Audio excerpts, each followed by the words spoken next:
Stand by. Is this thing on? Yes, Dan. Oh, hello. You're listening to Old News with Dan and Carrie. This just in. Breaking news to report. We are live. Old newscasters Can we just say former? Sure. Former newscasters reunite behind the mic after more than 20 years. Old news is good news. Stay tuned. Welcome to Old News with Dan and Carrie. We're in Sun Prairie, Wisconsin at the Sun Prairie Media Center today. They were nice enough to let us record here, and we have a great show today. Carrie, what do we got? Yes, today's topic is one that touches way too many of us, and that is cancer. In 2004, Peg Cokins was diagnosed with bladder cancer. It was slow-growing and treated as more of a nuisance than a life-threatening situation. Things took a turn when the cancer spread to a kidney, which was removed. In 2016, Peg received devastating news. The bladder cancer cells had spread to her lymph nodes, which meant stage 4 cancer. The next year, it spread to the liver. Without treatment, Peg was given only a few months to live. Then a miracle happened. The University of Wisconsin Carbone Cancer Center was doing a clinical trial on a drug to treat exactly what Peg had. Her cancer journey was featured in the newsletter called Advance by the UW Carbone Cancer Center. And here to tell us more is Peg Cokins, also known as my mom. Hi, Mom. Thank you for being here. Carrie. Anytime I get a chance to sing the praises of UW Carbone Cancer Center, I appreciate it. Yes, they've been truly incredible from start to finish. So the article in Advance focused specifically on a clinical trial that literally saved your life. And we're going to get into the details of the clinical trial, what it was like to be part of that. But let's start at the very beginning. It was 2004. I was pregnant with my youngest, and I remember the day very clearly that you were diagnosed with bladder cancer. But what led to the diagnosis? What were your symptoms? Very typically, the first symptom was, as I'm saying, typical blood in the urine. So that's what alerted you that there was a problem. Exactly. And then was it a long time before you got the diagnosis, or did they know right away? Well, something I'll share that I usually don't is that my primary doctor was like, are you in the middle of your menstrual cycle? And I was way older than that, hadn't had a cycle for years, and kind of left it at that. So it wasn't diagnosed as soon as it should have been.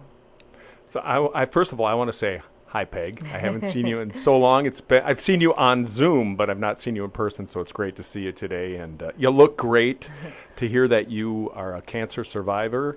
And I didn't even really know about this until Carrie mentioned it months ago. I mean, I know I knew about it way back when, but I kind of forgot about this this treatment that you went through. But you look great. You look healthy. That's great to see. And it's always one of those things to me when I hear about how people are diagnosed with cancer or any disease, oftentimes it's not caught right away.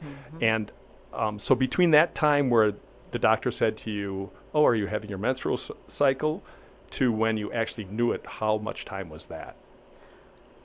Well, I would say months. Months. Not years, Okay. months. And because then it was just like, instead of slight blood in the urine, it was a lot of blood in the urine. So red flags were flying all over. And so then the primary sent me actually to UW right away. Okay. And to a urologist in Madison. And how were you feeling? Were you feeling sick? Were you feeling tired? Were there any other symptoms other than the blood in the urine? Well, hindsight. Right. I was having trouble sleeping on my left side, for example. Okay. And I was just thinking, I ate too much. I shouldn't have eaten that. Another sign was just kind of a pressure, a bloatedness. Okay. But I felt like, again, I probably ate too much. I shouldn't have eaten that. So it's easy to kind of, talk yourself out of something serious. To dismiss your symptoms.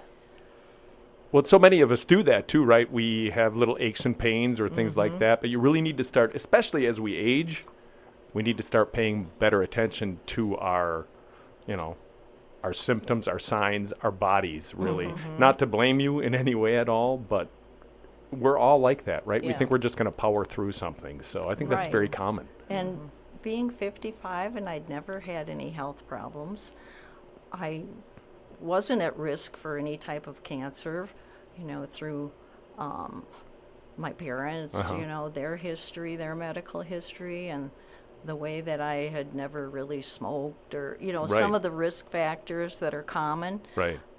So I never, ever thought bladder cancer. And what did go through your mind when you heard bladder cancer? Devastation, shock. How can this be? And I didn't know anyone that had ever had bladder cancer. Yeah. And so at that point then, when you did find out you had bladder cancer, did you start treatments right away? But Carrie mentioned in the introduction, they kind of kept an eye on it for a very long period of time, it sounds like. Did you start treatments right away? Keeping an eye on it meant treatments. Gotcha. And about, for years I had BCG treatments, which is an immunotherapy that they put right into the bladder. Okay. And that's how we were handling it for years until it became stage 4. And describe the whole process, because my sister lives in Madison, so you would come for treatments and then you'd go to her house. Just describe that, because probably a lot of people have no idea that that's what you have to do with it. The protocol required that after the installation of the immunotherapy drug that was available, you would have to keep that in your bladder for 2 hours. Huh.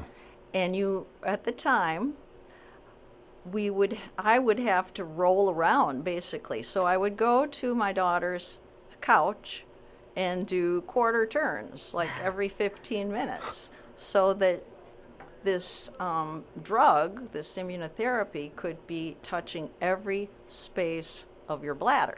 It's like you're baking something in the oven. Yeah. Exactly. Right. Yeah. Yeah, turn, right turn, Right. left turn. Yeah. And so that went on for years, and then Well, as and I then said. it's so powerful. I remember you always you'd walk in with a thing of bleach. You had to pour bleach in the toilet when you finally went to the bathroom because of all the stuff coming out. Wow. And I want to ask you, Carrie, what was your reaction when you found out Mom has bladder cancer? Well, it was so scary, and here I am pregnant with my second, and then terrible thoughts start going through your head, like, well, is Mom even going to be able to, watch this baby grow up, and how is this going to work, and how is this going to change things? And so I was very fearful, but then the doctor kind of framed it in an interesting way, and you can share that part of what the doctor told you about this part of the bladder cancer. because it was early stage and it was had not spread out of the bladder, he was just like, this is an annoyance. We'll just keep on top of it, and you'll get these installations in your bladder. And, we weren't talking about life-threatening at that point. Okay. Was it that same treatment then? You did that same treatment for how long? Good question. Yeah. Because we're talking 20 years here, Dan. Right. Because then, no, we can figure this out, Carrie. Okay. Let's do some Because math. it was Yeah. 2016 when the treatments changed. Oh, so you did that for 12 years. Wow. 12 knew we years of could do that that same math. treatment. Right, we are higher level mathematicians here in the family. But how often did you go to Madison for that? Was that like every 8 weeks or 6 months, or do you remember? That really varied because they would do different assessments, and then we'd say, okay, this will be 6 weeks in a row. This will be 8 weeks, Yep. We should do some maintenance, so come back. So that really varied. But it sounds like other than, having to wait 2 hours and bake the cake in the oven, so to speak, with this, you were able to go about your life as normal outside of having those treatments, correct? Correct. So that was great, right? How were you feeling during that 12 years of time? Was there always kind of like this impending, like, boy, I hope it doesn't get worse feeling, or was it just, I'm living my life? I did not worry about that it was, and none of the doctors really talked about, that this could change, the aggressiveness, the stage. It was just like taking care of business, truthfully.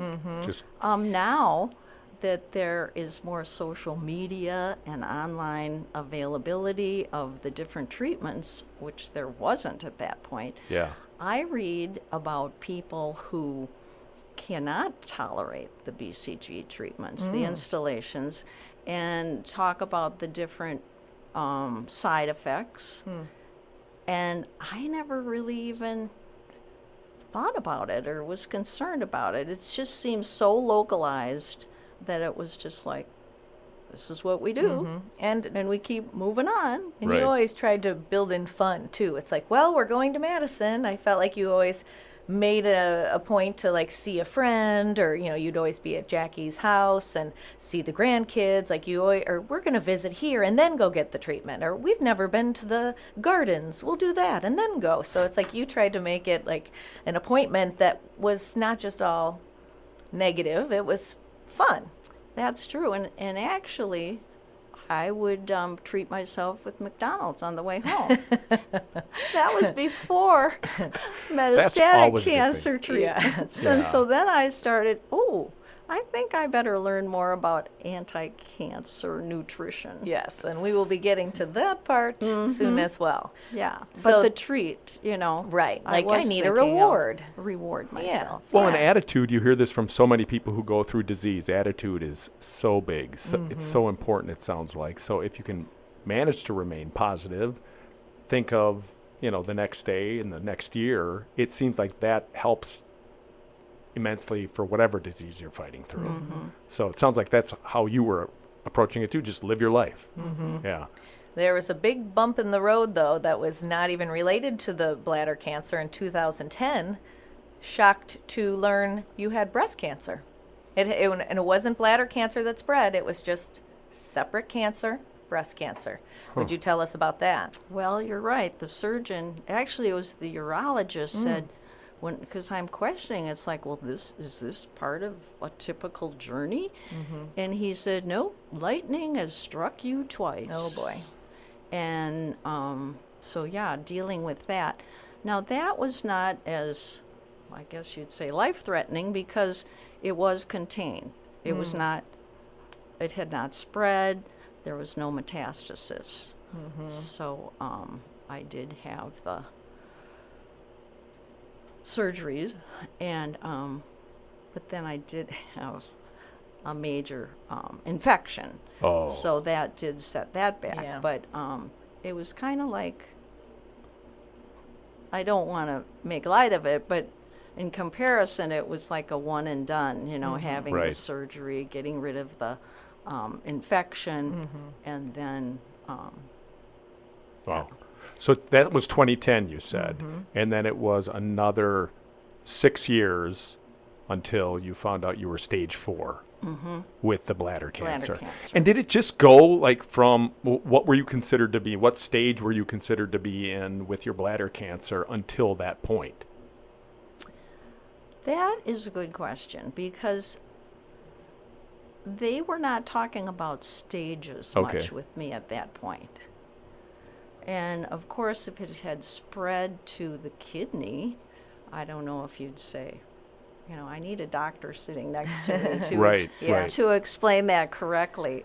So I'm not Yeah. going to even try. And that's 'cause okay, It's probably right. misinformation. Yeah. Yeah, well, and all the cells, again, no doctor here, but the urothelial cells are, like, similar, right? In the bladder and the kidney, it's all kind of...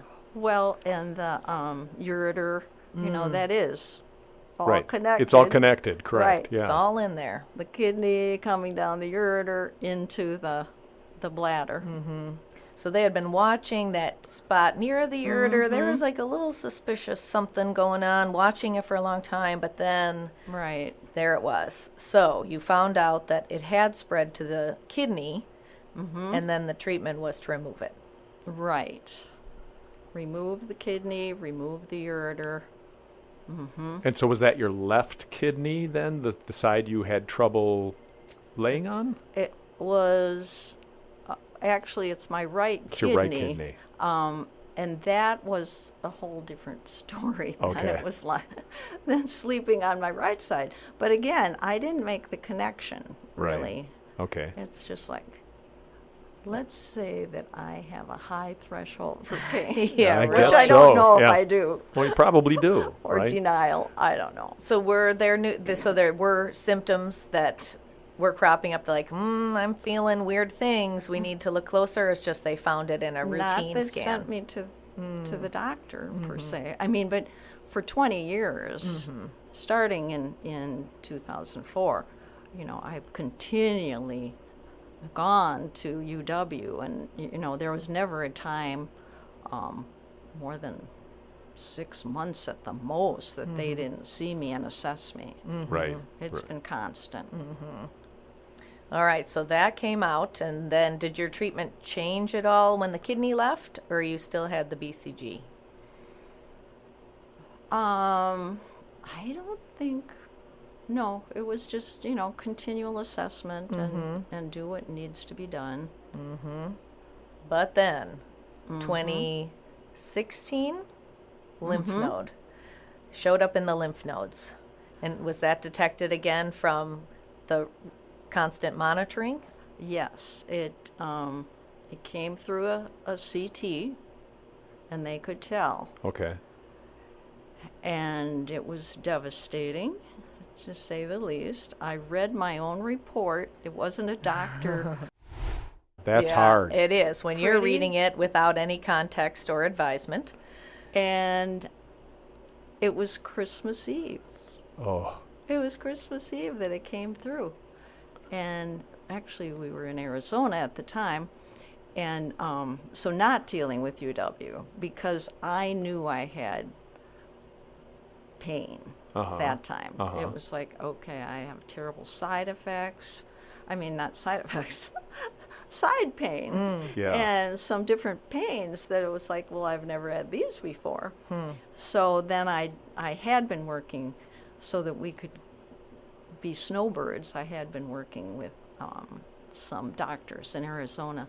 So then we got the CT. And then every time I've had anything when I wasn't in Wisconsin, it was wonderful that they could send all that then to my UW doctors. Right. That they could communicate.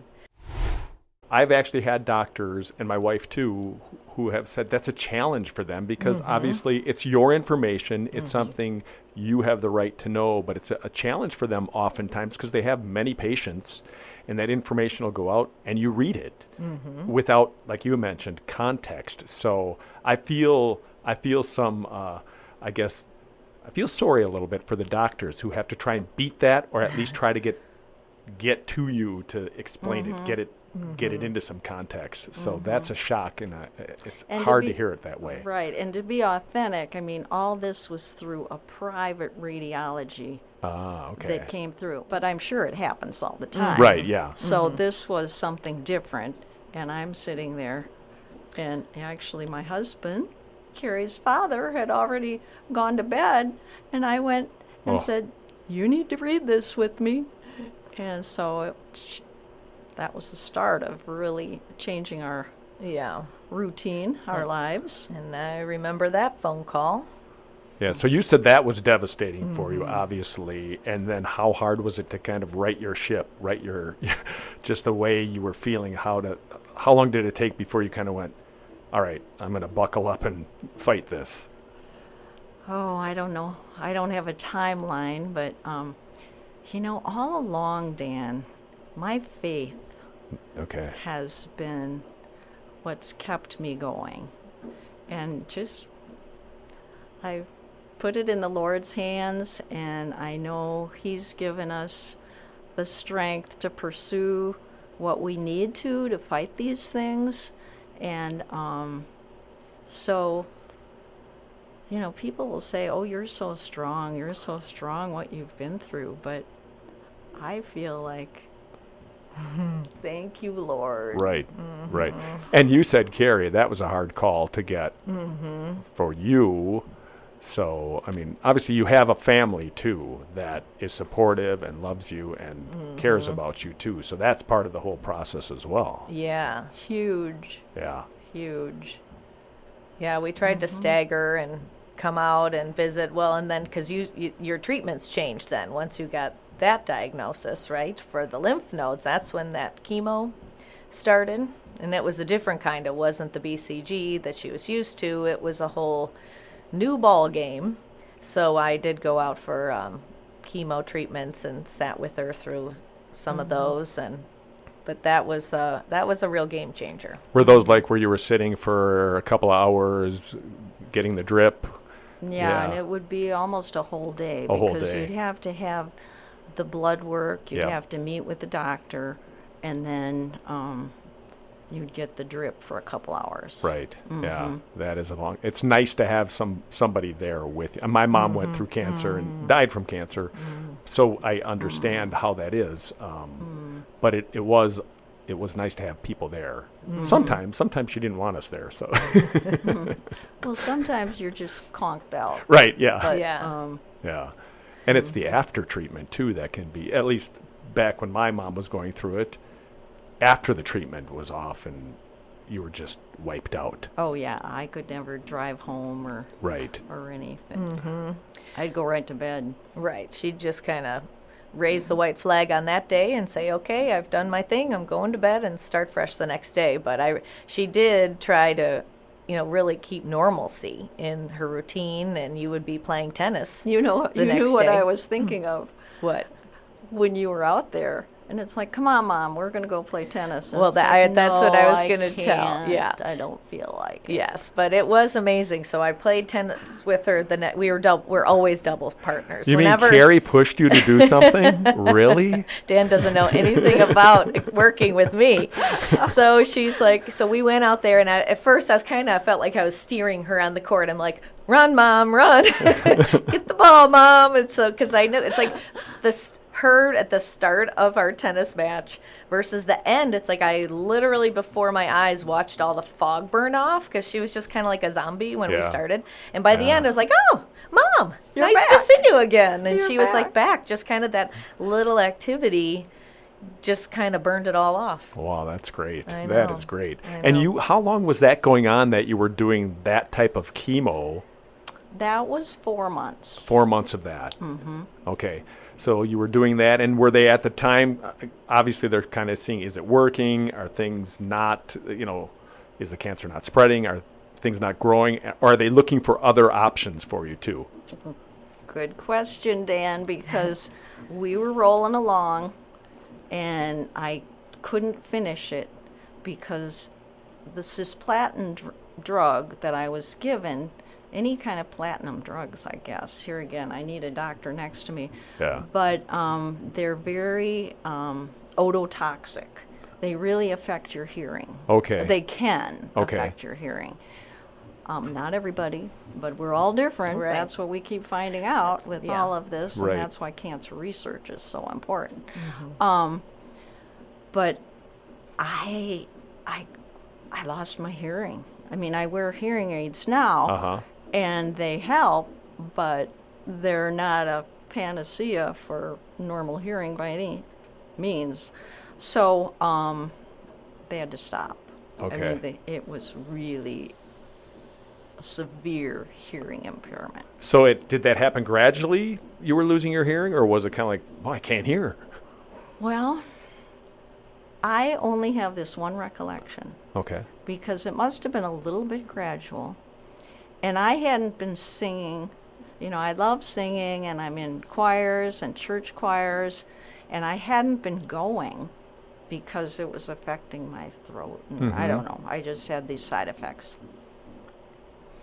And I sat in the choir with the choir members.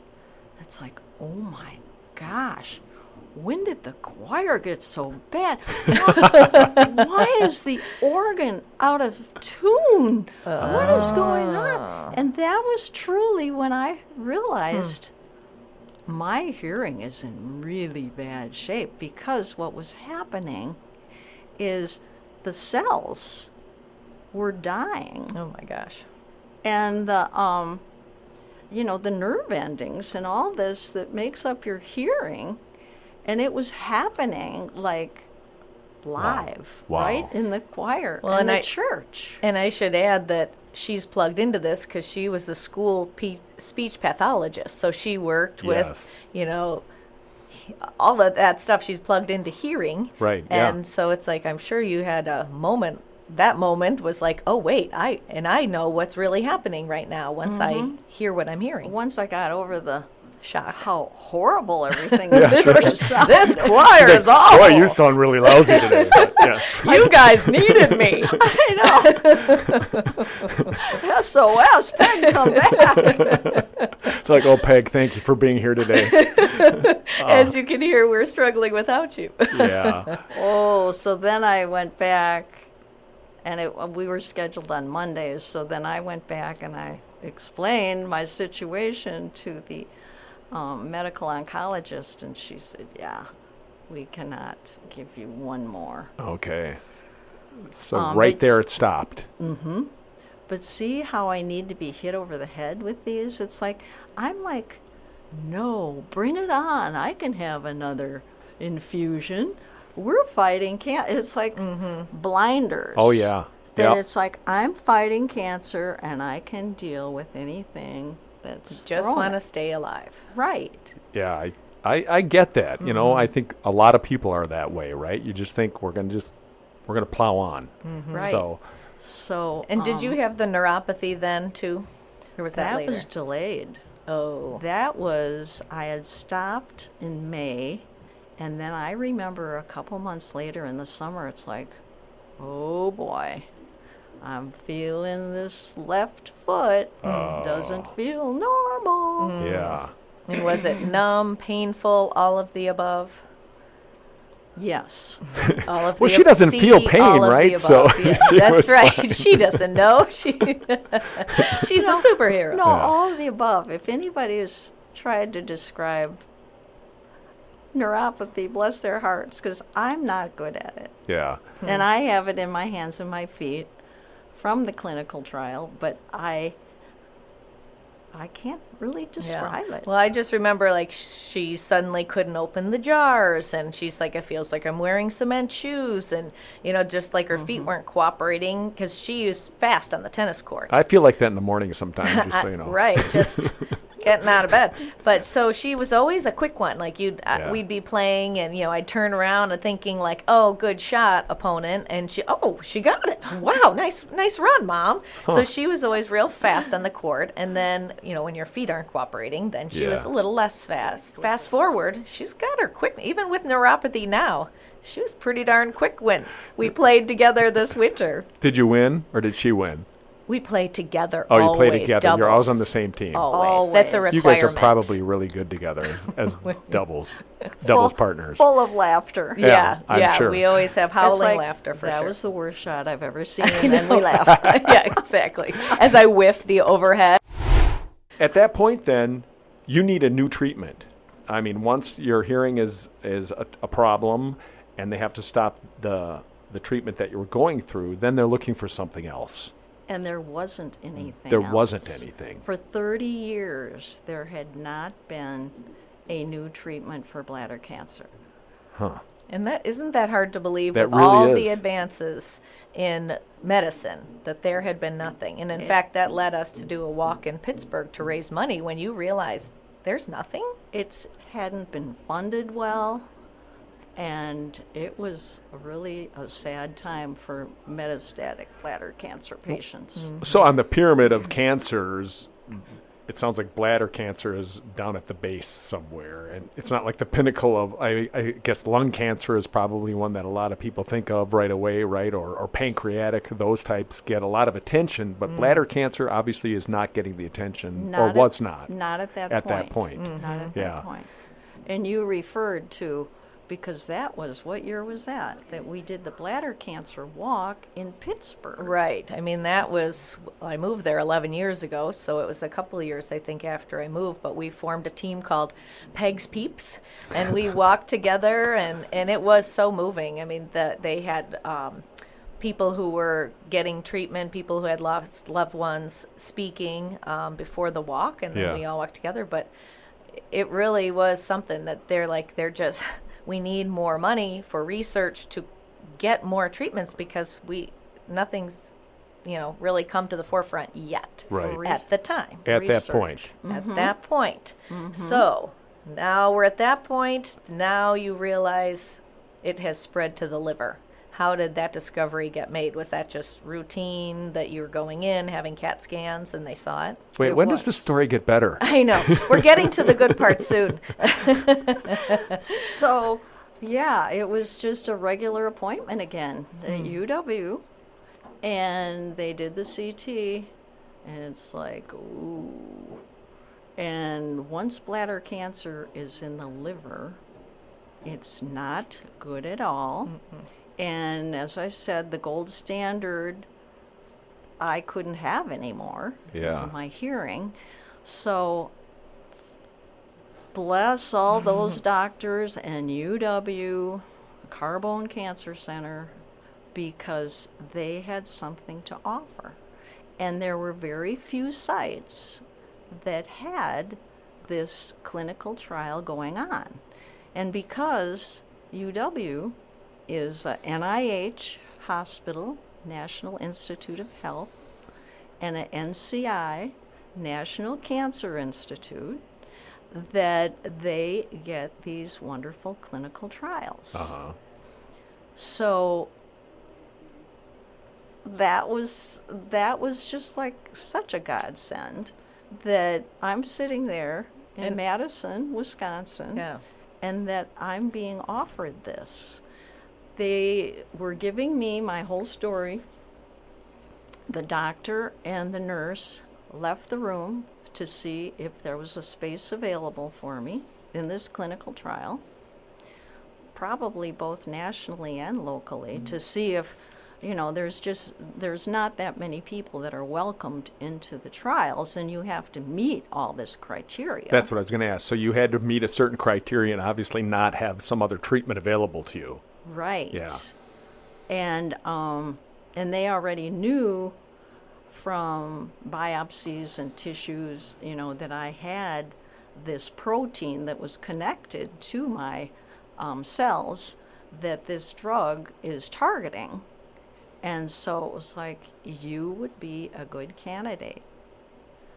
And I said, well, when you get serious news like this and diagnoses, I've always heard you should have a second opinion. And so I knew that there were 5 genitourinary oncologists at UW. I just happened to, that day I was with one of them, and he was wonderful. And I said, if you line up the other doctors, would they all vote and say, Peg, yes, you should do this? And he said, without a question. And I believed him. Yeah. Wholeheartedly, and I signed the papers because it was 25 pages that they asked us to read through, and we signed that very day. So were they at that time? Were there side effects? Were there things, dangers for you to go into that program and that treatment? That's what was listed in the 25 pages. Okay. It's a clinical trial, so they don't know everything. Right. But this could happen, and this could happen, and this could happen, and Right. that went on and on. And but what really turned our heads was percentiles. So they said a person with bladder cancer that had immunotherapy, which was the only thing that was available, the success rate is 20%, Okay. maybe for a short time. Then this new drug, the clinical trial, they were seeing with other patients already 40% success rate. So it's like, well, double my chances. Right, here. yeah. Was there any? Let's go. Was there ever any question in your mind that you wanted to try the program, try that treatment? It was really those two things.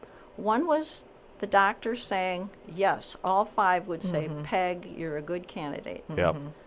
The other thing was the statistics. Yeah. Yeah, I could see It's that. like- Well, and I was going to read, this is straight out of the article of Advanced Newsletter from UW Carbone Cancer Center, and this is how they describe the drug, since we are not experts in this by any means, but this is from their newsletter.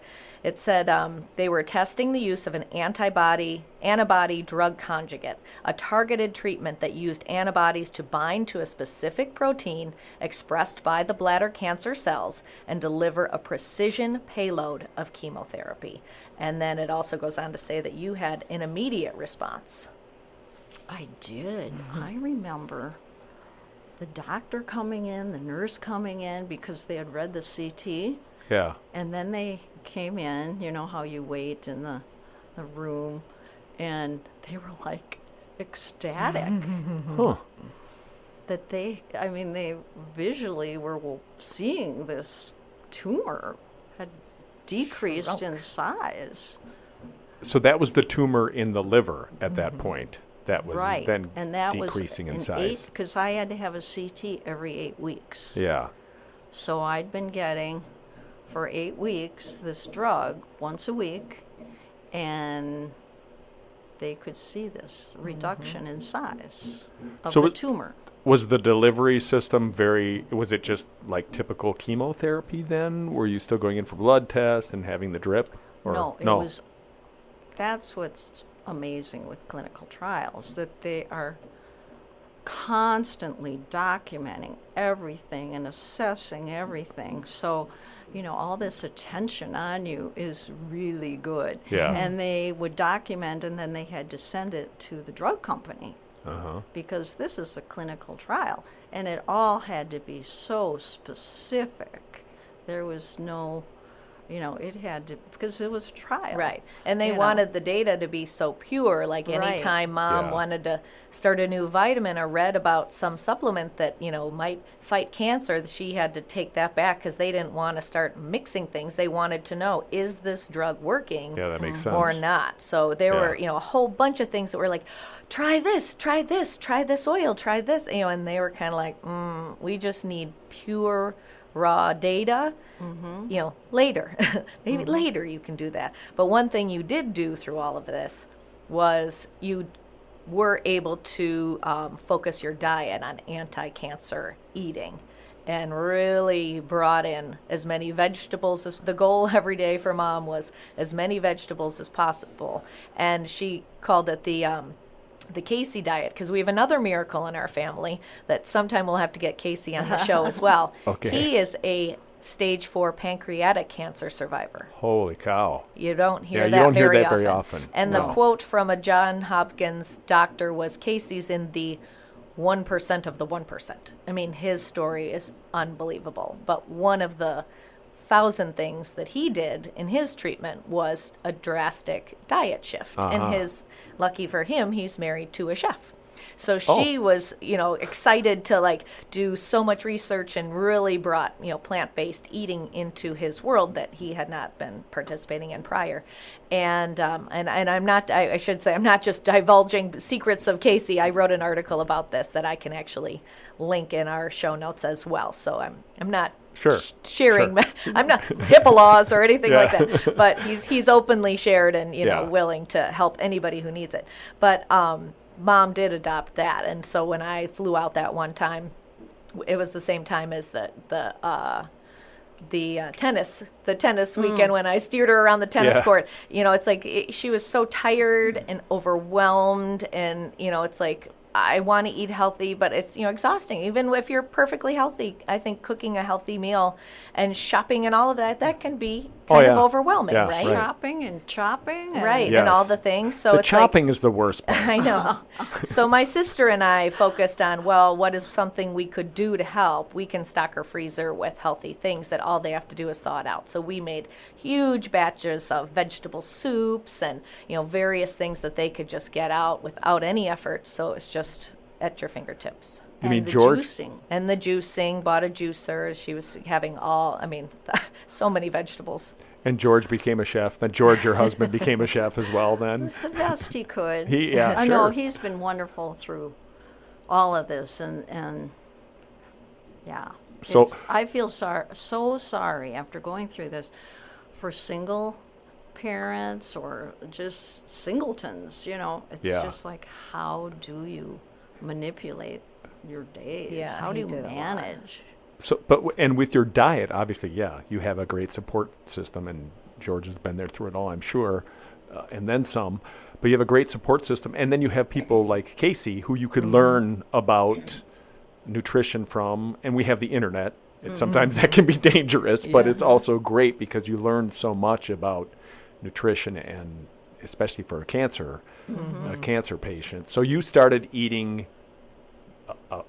I will just call it your cancer diet in 2016-ish. anti-cancer diet, anti-cancer yes. diet in the 2016-ish period. Mm-hmm. Yeah. And really, to share what that is in a simple way would be mostly plant-based. Okay. As many fruits and vegetables as you can, a low sugar diet, a low dairy diet. Mm-hmm. And again, I don't have a dietitian sitting next to me, yeah. but it worked for Casey. So Yeah. I'm like, I'm Sign in. me up. I'm in. Right. Do you allow yourself a little treat every now and then? I do much more. I have been no evidence of disease for 5 years. Yeah. Knock on wood, Yeah, and great. thank you, Lord. Congratulations. Yeah. So grateful every minute of every day. Yeah. But I find myself, Dan, allowing more treats. Or how about a custard once in a while or something like that? Or have you? I don't go that far. You don't go that far. No. Okay. All right. But if a family member is having a cookie, She's like, can I just have one bite? yeah, Yeah, you let me gotta- just Let me tear just off A little take taste. a little bite. Yeah. yeah. That's all right. Yeah.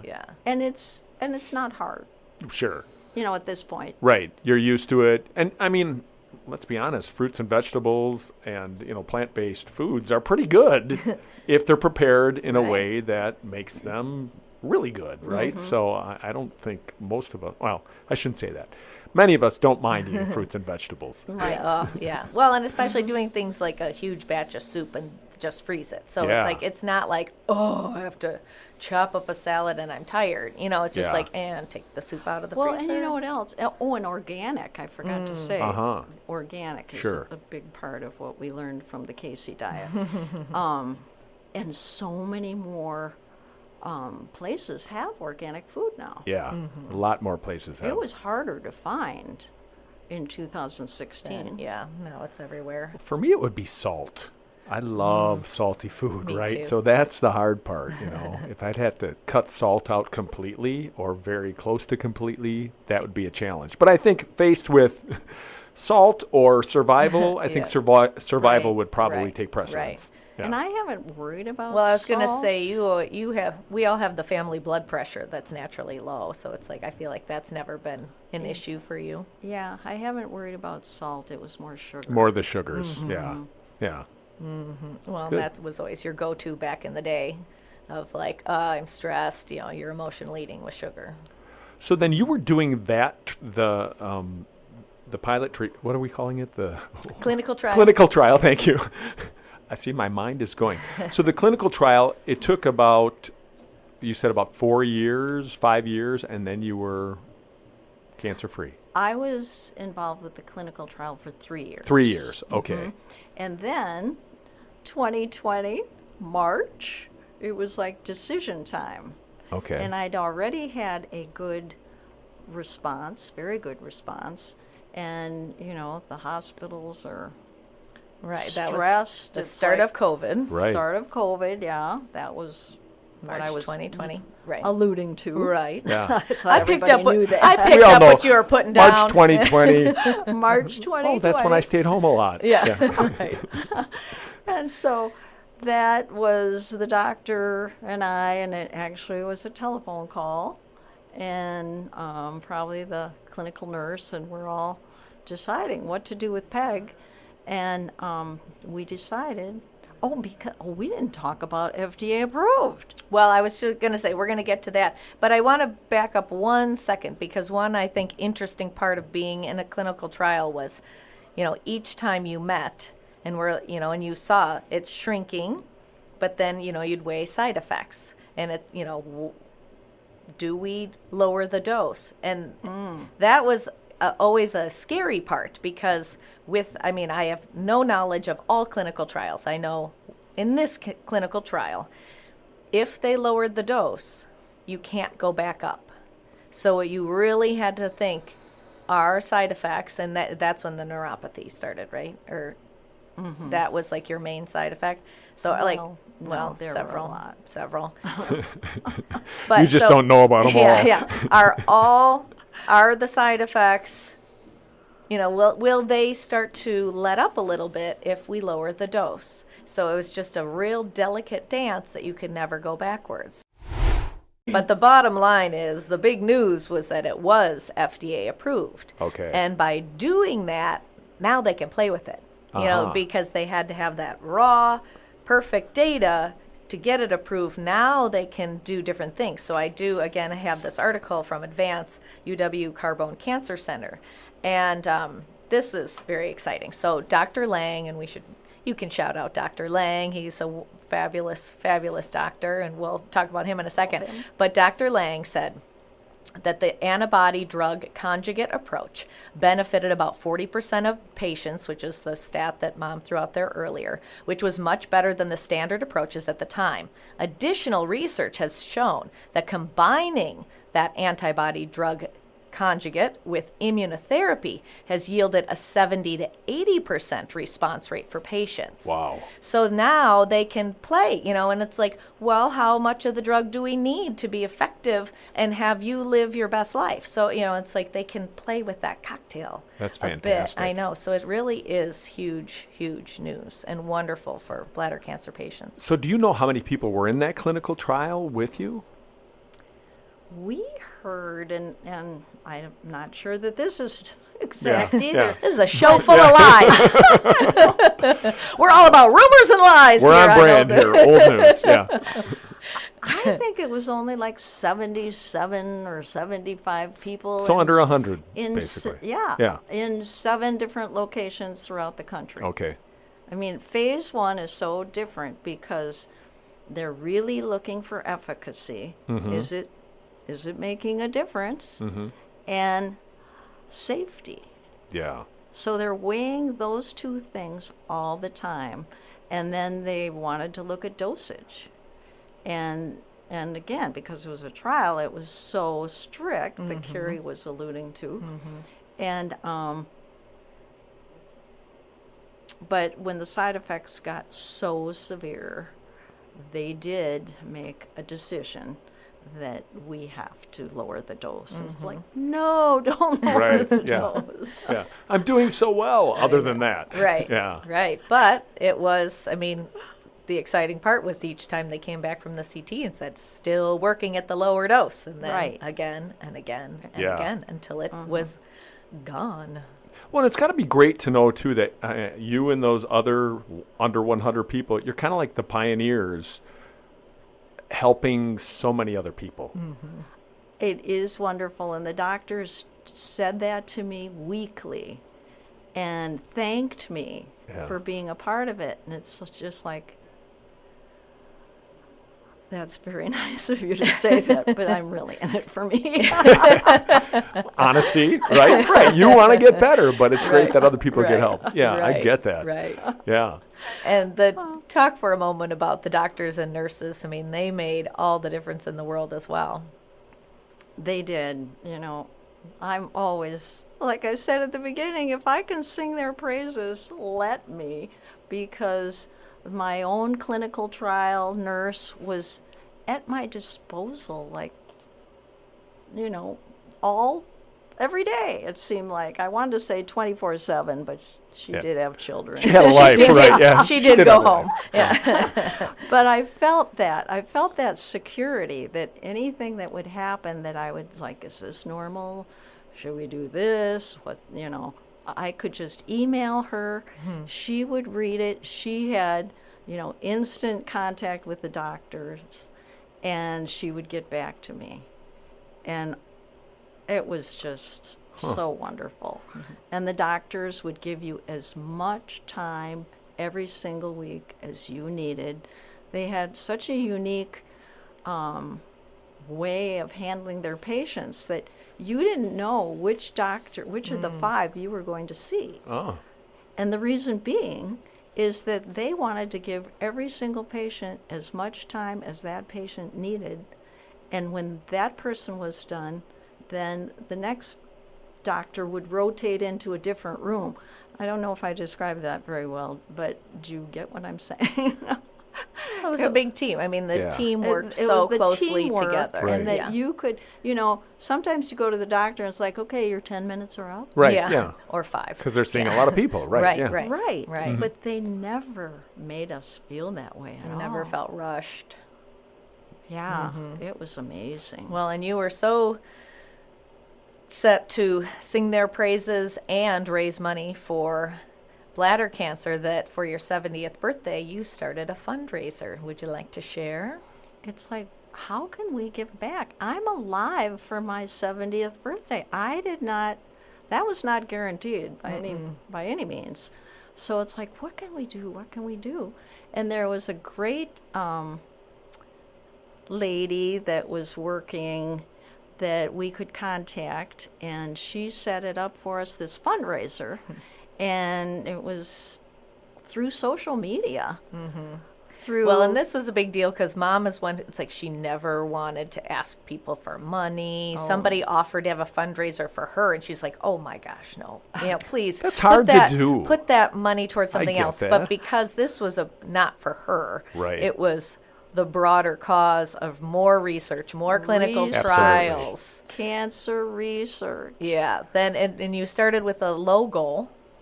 Right. It was my 70th, and there were some family parties, some friends' parties, and in my invitations, it's like, don't buy me a card. I don't want a $5 card. Give that money to bladder cancer. Great idea. Yeah. And so, I thought, well, maybe 20 people will give me a card. That's 5 times 20. Okay. So the goal was low. That's at the 100. I can beginning. do that math. Yeah.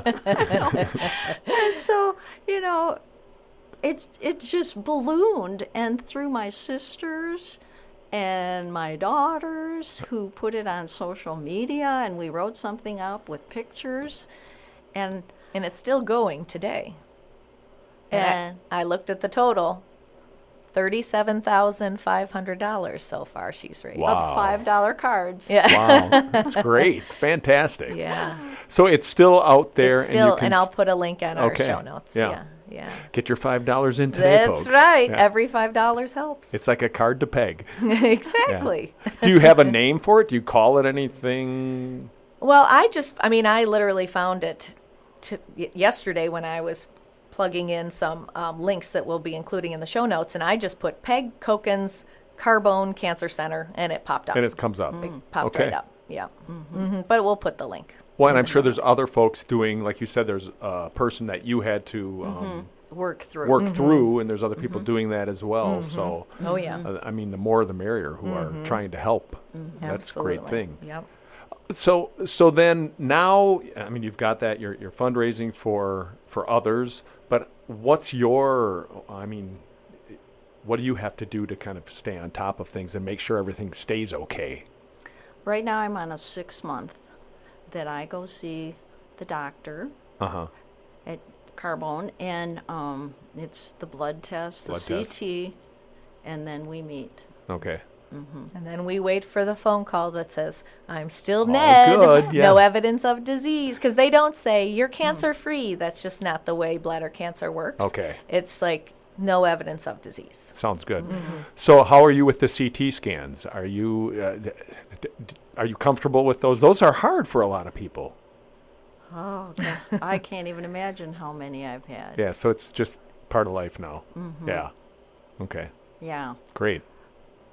I mean, What- not great that you've had to do so many, Right. but great that you're used to it. Right. It's just part of the protocol. What would you say, you mentioned faith earlier, what are some other things that help get you through the past 20 years of difficult medical things? Faith, family, friends. I mean, we all kind of say that often, and it's very true. It's very true. If I wasn't feeling on top of the game, just a phone call, just to talk to a friend or a family or my daughter, it was just like really helped. Yeah. Really helped to lift spirits. And That's you- what I would always say to you. It's like, oh, you just lift my spirits just being around. How about you talked about nutrition and you played tennis and stuff. Do you have an exercise regime you do as well? Do you do any kind of working out?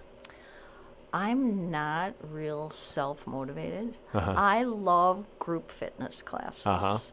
And, silver sneakers or some of the, I just go with that because I think people know that term. Sure, yeah. But, any of the fitness centers or Ys that have classes for older people, because any movement is good movement. Yeah. I really Yes. feel that way Yeah, because I agree. balance with neuropathy is definitely something that you have to keep working on. And then on the tennis court in March of 2023, I blew out my my root meniscus in my left knee. Which she was told was like one of the worst knee things that could happen. But this is a real testament to what shape she's in, because most of the time they said they don't do this surgery on people her age, but because she's so active, because she's so healthy, they did it. It was a wicked recovery. But you're back to tennis now? She is. Right. Good. You couldn't put any weight on I couldn't put any weight on my left leg for 3 months. Jeez. So you can imagine. Talk Yeah. about caregiver George. Right. He Yeah. gets 1,000 gold stars. You get the stars, George. Yeah, way to go. big time. Right. So when you were saying about fitness, so then I did have a lapse again. Yeah. That I couldn't put any weight on my left leg. Understandable. But we yeah. got through that too. Yeah, but now she said We she got through goes that. to the Y 4 days a week and plays tennis, and we walk, and definitely active fantastic. lifestyle. Yeah. Well, like I said at the beginning, you look so healthy. I mean, I think most of us would love to be able to say in your 70s, you're still as active as you are, and you look great. So, And what a story. diet and exercise for any patient, any cancer patient, probably everybody. I was going to say It's- any person. every it's person. like you're getting ready to what's going to happen to you. I could withstand the side effects probably better than a lot of people because of the state of being that I was in. You Right. know, some people had to drop out of the clinical trial, of course. Sure. So Yeah, it's like training for life. Yeah, exactly. Well, thanks for being here, Mom. Oh, thanks. We appreciate you taking the time to be with us and sharing your story, and hope it really helps people out there, and just to, have some more things to put in your pocket to go ask your doctor. I mean, of course, Right. disclaimer, Yeah. we are not offering medical advice. We're just giving you maybe more ideas, tools to take with you as you have your own conversations with your own doctor. Yeah. One Great. thing we mentioned in the car about really patient-to-patient help, Oh, yeah. and we did find it wasn't available 20 years ago, but it's called Beacon, I call it Beacon, and it's Bladder Cancer Advocacy Network. And it's BCAN, right? Correct. We'll add a link to that as well. Yeah, and that is really helpful with people telling their stories, people asking questions, because, like I said 20 years ago, I did not know one person that had bladder cancer. Yeah. It's like, what? Right. Right. To have that online community that you could ask in real-time questions, and you've answered questions, haven't you? Oh, I've answered many. And, yeah, I feel like, why am I alive? I better be helping other people. So... That's the positive side of the social media and online Right, world, right? right, So you right. can actually share good information with other people and hopefully, like you said, help them, give people hope. And I'll have friends of friends of friends call me and say, could you please call this person Sure. and advise them on, your whole journey, what you've learned. And, yeah, it's patient helping patient.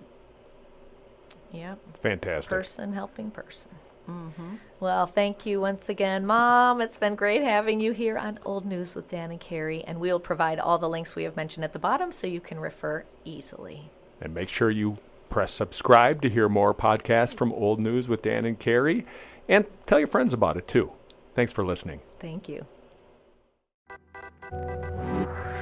Thanks for tuning in to Old News with Dan and Carrie. That's old news for now. Join us next time.